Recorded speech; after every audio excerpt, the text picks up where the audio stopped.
Sali kami, kuya. Happy birthday. Happy birthday.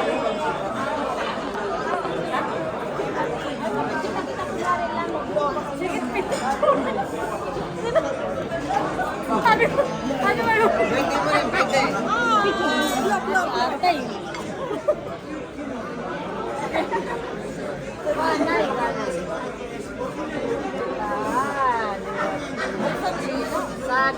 Baka ba't nagsusugod? Sa Sunday, doon tayo sa kanila. Oh, dito niya. Happy birthday!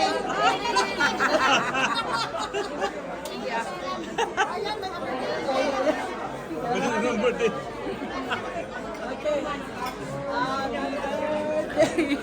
To you, happy birthday to you. Happy birthday, happy birthday. Happy birthday to you. Wow. Sapa! Ano? Oh, si Ira Ang dami na tayo. Wala na bang ano? Ikaw naman, papi. Ikaw naman, papi. Hindi, ayoko na. Ako dyan. Ibigay mo kay Yoni. Ah.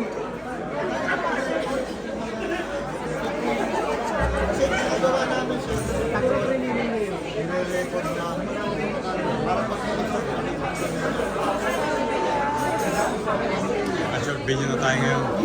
Smile. Kasi mayroon mag-sit ng sit eh. Yung the word and Bibles.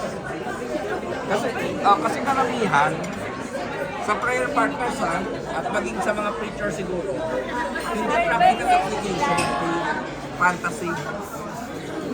Ang ibig ko sabihin ng fantasy ganito, di ba minsan may mga sabing yayaman, pero hindi magkatrabaho.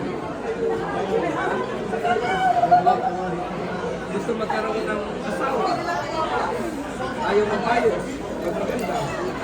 Oo, walang passport. May faith pero hindi practical application. Pagkatapos, minsan nagiging bastos tayo. Anak ko ng Diyos nakapila, di ba? Haba ng pila. Haba ng pila, kailangan mong pumila. Sasabihin, anak ko ng Diyos. Bakit isingit ko? Di ba? Nung pandemic, ako ang taga-bilang nagpapasaway. Yan ang trabaho ko. Pero may tao, pag sinabi ng LGU na 5,000 lang, 2,000 sa International House of Prayer, 3,000 sa tao. Yun lang ang kailangan. Mahigpit ang pangyayari.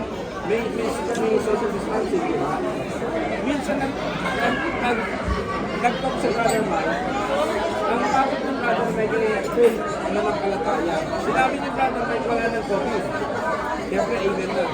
Ngayon, palabas na yung mga tao, siyempre nagkakaroon ng social distancing. Alam mo siguro yung mga tao, at siguro lang, sabi ni brother Mike wala ng COVID. O diba? O yung release na yung luha na, ang unahan ni brother Mike, eh pananampalataya. Di, susunod ka linggo, hirap na hirap ka kumuha ng permit dyan sa ano. Munisipyo, bakit? Hindi mo yung sumunod. Yun ang itinuturo ngayon ni ano, Atty. Tu.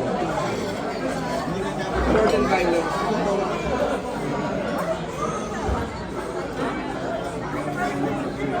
Yun ang ano, yun ang practical teaching.